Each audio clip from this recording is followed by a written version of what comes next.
otu nwaanyị anyị mara amarụ bụ onye na-akpa ndị mmadụ ọchị ọnwụọ na kịta nwaanyị onye Igbo anyị echefu na mafia ya o enwere ofu okwu o kwuru nna dị echefu ya bụ okwu ha bụ na onye bụ ụzọ gote ụgbọala bụ old model ka ogo mana ebe nsogbu nọdị bụ na ndị be anyị na-abụrụ ha bịa ha ego ma new ma future model ka ọ ghara ịbụ na enwere nke ga-eruwe onye ọzọ kpatara eji asị anyị asị mmadụ oke afọ na-eto nwa nkịta afọ. Enwe nwanne anyị nwoke ihe ọ na-aza bụ the Lion of South East. Anyị amarụgo onye anyị na-ekwu maka ya maka ndị ga-ama ya bụ akụbara ọha na Ebonyi steeti. Nwanne anyị nwoke the professor himself Dave Umahi. Dave Umahi na-aza na ya bụ Lion of South East. Ya bụ ọdụm nke ana Igbo niile, ọdụm nke mpaghara ana Igbo niile. Ihe ọ pụtara bụ na onye abụ ọkasị akasị na ọ bụrụ na itibanye anya. Enwesị ka anyị negoro anya ụmụ ihe ndị eji aza akpọ mmadụ odogwu. Maka na ọ bụrụ na ị bụrụ odogwu, ị kwesịrị ịma na odogwu karịrị odogwu. Ihe anyị chọọ itinye ọnụ tata bụ na ihe gbasara ọ na-abụrụ ihe ọbụla abịara ime etu a ọ daha na ihe gbasara Peter Obi ụmụ amụ nke na-abịa nwa ya bụ nwoke obido bawa kwuo okwu dị agha iji wee megide Peter Obi. Ọ bụ eziokwu na afụnụbeghị ndị ugwu bụ ndị rụrụ gọvanọ bụ ndị na-eme ihe pụtara na-akparị onye dịka Atiku etu nwanne anyị nwoke bụ Dave na-esi amanye arụnye Peter Obi aka n'anya. Tata ka anyị na-egodo anya ọ ga-abụ ya bụ afọ ahụ ọ na-aza ka ọ chọrọ imepụta n'omume site na ịkwatu onye ọbụla ka ya wee bụrụ ezigbote lion ahụ a na-ekwu maka ya. Mụ na Epetike onye otu m so n'ụbọchị tata nwesị ka akpọbata ya ka anyị tinye ọnụ n'okwu.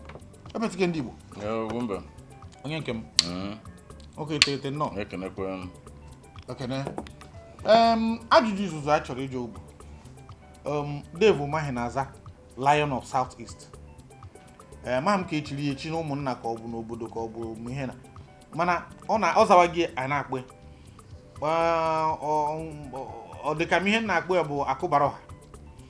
maka na o chikwuru echi ma awesịsị oke enecha anya n'ala Igbo Dave ya bụ afa Lion of South East ya bụ ọdụm nke ya n'Igbo o toro uri ya ihe mere na ndụba ike na-eme unu ya asị ife onye chọrọ nya baa nkịta ya n'ọnụ ka nọ Lion of South East ekebedokwu ihe mma bụ Lizard of South East. Ọgọ mekwuru nke ahụ ihe mma bụ na ọ na-aza okwu gị n'ọnụ ya ọtụtụ mgbe etu ahụ ebe ahụ m nụrụ n'ọnụ ya na aha ya bụ Dave Umahi ka m nụkwara na ya bụ Lion of South East. Okwu gị n'ọnụ ya etu o si kwu maka Coastal Highway kwuo n'ọnụ ya Professor of Coastal Highway ka dị na nke ahụ mmadụ mekwu ihe okwu n'ọnụ ya nụ etu o si kwu na nọọsụ na physiotherapist mechara bụrụ nọọsụ ya mechara bụ special invitee mechara bụ special gịnị nwanụ ọ dịte n'ọnụ ahụ ka ndị chọn mmadụ nke na-aza bido n'ebe ọ bụla asọrọ ụzọ nke na-achọ ịza bụla na ihe mmụ ya bụ Lizard of South East. Maka gịnị Lizard ka ọ ka bụ na ọ mgbere ka ọ ka bụ nke ka mgbere na Lions enwere similarity.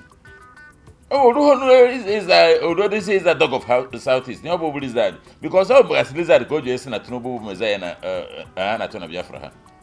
nke ndị Ebonyi. So from other debatable, Rubo is a cat of South East, is a lion of South East. Ọ dị ma ọ bụrụ na ịjụọ m ịma na ọ bụrụ na ị gaa ọgụ merie ọ ga-eme ọgụ a na-agụghị agụ mgbe niile ife ọgụ na-agụghị agụ. Ụfọdụ n'ime anyị dị na ihe gbasara ala Igbo mmadụgo na mgbe ọ pụtara ịma na ọ pụtara izizi dịka deputy gọvanọ ọ dị m ka ọ saa m egwu ka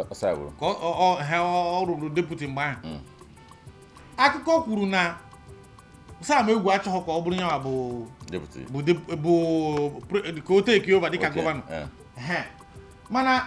the man enwego ndị kwụ ya n'azụ nke bụ na ọ dị ka etu Atiku na Obasanjo nọ mgbe ahụ o wee dọọ nwa anya bụ nwa amadi aka wee narịa bụrụ zọọ gọvanọ n'afọ PDP wee merie. Echere m na ebe ahụ ka ọ nọ bido ihe gbasara ịkpọ onwe ya dịka agụ maọbụ ọdụm maka na etu o si merie ya bụ ihe ọtụtụ ndị mmadụ atụghị anya so ihe kwuru bụ na o nwere boys, o nwere ndị boys ndị isi akpụrụ na-eso ya ino nwee ịma na ịbịa na ụmụ ihe politiks anyị nweratara ndị ga na-eso gị n'azụ ndị eji emelite obodo ndị eji aba o wee mee ọdọwa anya bụ nwoke aka wee sizie etu ahụ rụọ gọvanọ rụtakwa ihe na gọvanọ na ịjụọ m ọ rụtakwara na nke ọ rụrụ maka na etu ọbụla o si dị ọka onye nke anọ kịta mma mfat mgbe ụfọdụ anyị chewe masị m onye nke anọ kịta ọ ga-abụ na ericha na ego ọ ga-eji rụọ ọrụ sizi ya bịa kwụrụ ebe ahụ na-eme apasị ya n'owe maka na iruo na Ebonyi steeti mgbe ahụ Dave na-achị flyover dị n'ebe niile ọ bụ eziokwu na e nwere nke a rụrụ mgbere o nwere ọtụtụ ịma mgbe ahụ anyị na-agagharị ọfụma anyị na-agagharị ma Afikpo ma Abakaliki ma ụmụ all those villages n'ihe na Ebonyi steeti bụ ọbụbọ ga-abụ ịchọ ife Igbo tata ịpụọ ifu ebe ọ nọ igorie gonata maka ndị na-akwa ozu ihe na ya bụ anyị gara Ebonyi steeti ọfụma gagharịa ọ rụrụ ọrụ mgbe ahụ mana imirikiti ihe ọ rụrụ abụghị ihe na-agụ ndị be ha dịka airport a na-enweghị onye na-ada na ya na-abụghị ndị chọọchị nọzi ebe ahụ na-ekpe ekpere na-eme ndị na luzi dịka ọtụtụ flyover a na-enweghị ihe na-agba n'ime mana nsogbu bụ na onye nke anọzi kịta na bịara buzieru ofu flyover ekweghị ya ịrụcha n'afọ 3 ọ na-achọ ịga mepe cement factory eche m na ikekwe ọ bụrụ na ọ na-aza Lion of Ebonyi steeti maka na erugwo na Ebonyi steeti asịkwachi sikwuo o meritikwara ya adị ama mana ọ nke ịzazi nke South East ebe ahụ ka ọ nọ dawa ya isi n'uche nke m adịkwa ama current governor ha bụ nwa ekpụrụ Nwifuru oya pronunciation ya kwesịrị nwa ekpụrụ so akwụmekwu okwu anyị na-achọ ụkwụrụ nkwado mbọsọ ọ ga-abụ ka nghọtara ihe na-ekwu Nwifuru ka ihe omena efu Nwifuru ndị ha bụ asụsụ ndị be ha mana Nwifuru bụ the only person fụrụ n'ala Igbo nwere 109 brothers and sisters ịgụọ ndị papa ya mụrụ bụ ụmụnne nwoke na ụmụnne nwaanyị 109 ka ị ga-agụta ya gbaghara nụ ma ọ bụ na-asụbe ha pulling boot 3 ezuo na-ekwe n'ime famili ha ifere na-ekwu na asụsụ anyị na Anambra ọ dị nka Nwifuru abụ nwa ekpụrụ mana nke ha ihe ejidetukwa iche Lion of Lizard of Southeast is not Lion of Ebonyi akada onye mmochi n'isi mmadụ nwere ike ịpụta o nwere ebe njelu ọ na-akụra ruo somebody pụta a na-etu ya afọ onye ahụ na-amacha agbadụọ ngene oregide ruo ebe nọ ahịkere ọsị m n'onye nwe agbadụọ ngene ka nke etu iyi nsị agbadụọ ngene egoro bọtụ wọta ndị mmadụ dapụ na amụ free bottle adagị ọgụrụ nwambọ ọ kara inye gị adị m ije mere oke na so because ịma na datin hype a juru ya ahụ na-agbarụ ngere n'ime ya bụ na nya ka ntụbe na ya agbarụ ngere kuru ngere ṅụọ na mgbarụ ngere egoro mbọtụ wọta isi jụọ ya oyi osisi mụbụla sosi na ụmụnete na akụkene ezifa oje nwa dọnọ n'oche oluho 2 minutes ọza kọl disappear so nne m saa na-aza nwa ka ofe isi a na-etu ya akụbara ọha na Ebonyi abụrụ ife anyị chọrọ ịma ihe reason bụ na this video etinye ya kịta bụ na dịma nke gịnị ka o ji ababịa ha na Peter Obi na-eke ogbe ọgwụ nwoke ebinye ọ na-achọ okwu enweghị isi na-aha na-eme nke ọzọ ikwu n'ihe na-agbaghị nkịtị ị na-achọ attention agbaghị nkịtị ọ mee ihe nchọ ka ịmata injinia Umaru ka ụmaghị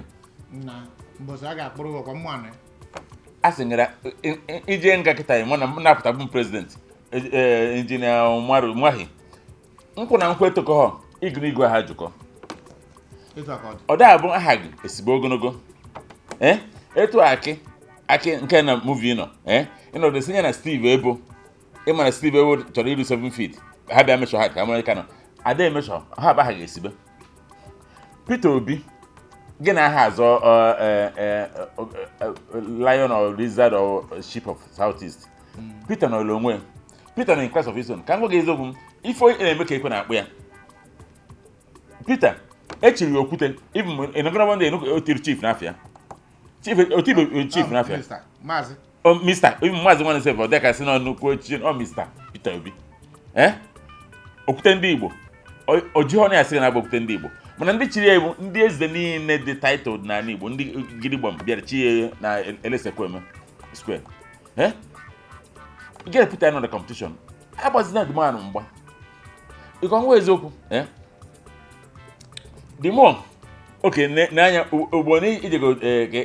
itete Peter nke mbụ na ijere itete ya enwe problem with coastal highway ajụọ ego na obi korje na mechi aka unu mee debate oge ọnụ ozugbo gị dat na ụzọ soro na iruge gị je ezuo ike ka na-ese ọnụ gị na-eme debate then enwe nwaanyị nwụrụ na premises gị ejegoriza nke ahụ a na-atụgharị na ndị be dị woman ọnwụrụ ọgọzi na sigodat na ihe bịa kọwara ime na eje autopsy then ya akwụ 20 billion or something ifra debate gị nọkịta na gị na Peter nọ na debate nene Peter gị na-eme cheki mgbe ọ bụ gọvanọ ihe niile gbara ya ajọ mgba onwe nke pụtara na ya nwa amadi ahụ ọ bụ na ochie na-emeri ebu nnọọ aka ya na-emeri ya mahọm mana one thing you should know, let Peter be face your front. Ịchọ ka gị na-adị mma fine, ịchọ ka vote orie fine. And ka nkwụ go Engineer Dave atụ election etinye niile even in your own family I'm sure 70% they are told Peter. So why allow that young man to be? Watch even governor Anyịbo Soludo nwere mgbe o dere 18 pages against Peter. Debedo de cheto. Ihe Peter ji wee zaa ya bụ just 2 lines. Oza odehede. O sị na nyanwa abụrụ professor na abụ trader. Na eme onye ka professor ka ọ bụ. Ya je ka o mee nke professor eme. Okube. Ife ma onye ka ife na-emezi. Ibebe ihe na-emecha gwọcha Peter niile ya agwa Peter. Peter nwere time for competition. Ihe ọ dị bụ focused. So biko chọrọ ịbụ lion of Ebonyi State o. Chọrọ ịbụ lion of South East o. Chọrọ ịbụ lizard o. Whatever it is. Ọnụ ka ihe eji wee kwuru ya. Anyị chọrọ ife an action. Ọ bụ na ịbụ chọrọ ịbụ lion of South East. Rodan Coastal Highway as in coastal. Rodan Luxurious Highway. Railway. Na as minister. Rodan ezigbo ụzọ. Ịrụcha ezigbo ụzọ kịta ihe nwere ike a na-ekwuzi okwu na-achọrọ inye gị even he got of South East akụbaka ọgwọ chọrọ ịbụ agụ lion ka ọzọ na ọdụ nkọ chọrọ ịbụ. So what I'm trying to say bụ ihe ọ bụla ị chọrọ afọ effect echie gị ndị mmadụ eji aka si n'oruru gị nọtị nọkata ịkarịa haba n'isi gị ndị Igbo karịgo nwa afọ na-aza agbakwu nne ya. Ọ dị mma ihe dị n'ime ya bụ